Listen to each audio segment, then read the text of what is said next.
Bueno, ahora va a tomar la palabra José Manuel Aznar, que es abogado de Marea Blanca de Cataluña y del colectivo Que no se pase más.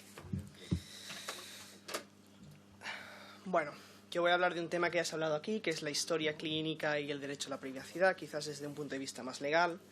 Y es que el pasado 22 de diciembre se publicó en el Boletín Oficial de la Comunidad de Madrid la llamada Ley Ómnibus, que entre una de las muchas medidas que introducía permitía la interoperabilidad o la llamada interoperabilidad entre las historias clínicas de la sanidad pública y la sanidad privada. Esto se hacía bajo el falso pretexto de garantizar la seguridad de los pacientes, la integridad de sus datos de salud y la continuidad asistencial.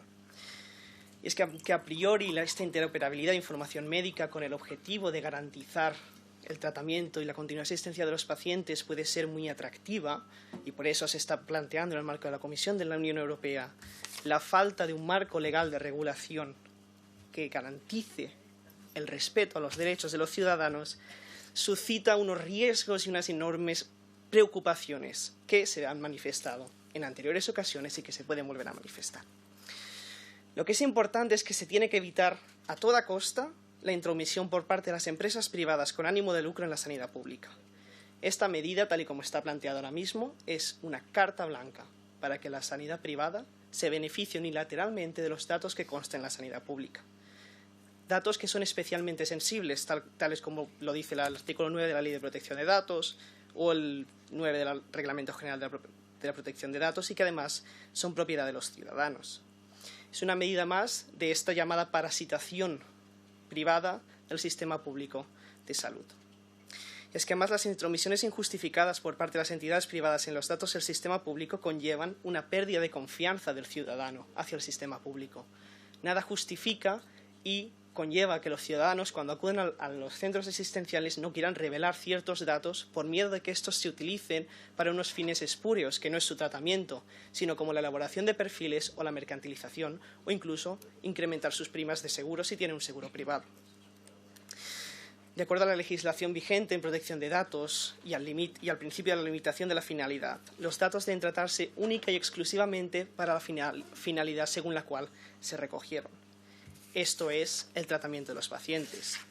Lo contrario supone no solo una vulneración de la legislación española y de la europea, sino también del Convenio Europeo de Derechos Humanos, que es directamente aplicable a España, artículo 10.2 de la Constitución y 96.1, y tenemos precedentes de la Corte Europea de Derechos Humanos, como el caso de Surikov contra Ucrania del 2017. Debe evitarse, como ya se ha dicho, todo tratamiento que no sea el inicial para el que se recogieron los datos, mercantilización, elaboración de perfiles o incluso la investigación. Se necesitan unos requisitos para que estos datos recogidos sin el consentimiento del paciente, que sean utilizados para su tratamiento, se utilicen para otros fines. Datos que son especialmente sensibles, y el artículo 9 del reglamento requiere y formula en un sentido negativo la prohibición absoluta del tratamiento de estos datos. Esta formulación en negativo nos indica el carácter restrictivo de los otros supuestos bajo los cuales se pueden utilizar sin el consentimiento de los ciudadanos. Uno de ellos, por ejemplo, el de investigación, requiere que se utilicen medidas de pseudonimización y anonimización. Problema existente actualmente. No hay ninguna manera de garantizar que estas medidas de anonimización no sean revertidas.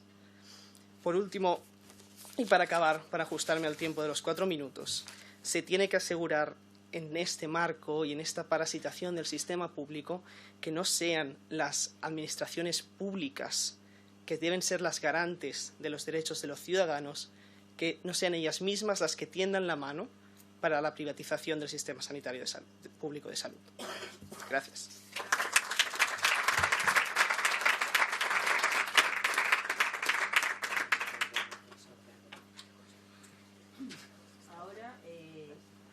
La palabra es de Enrique Villalobos, que es presidente de la Federación Regional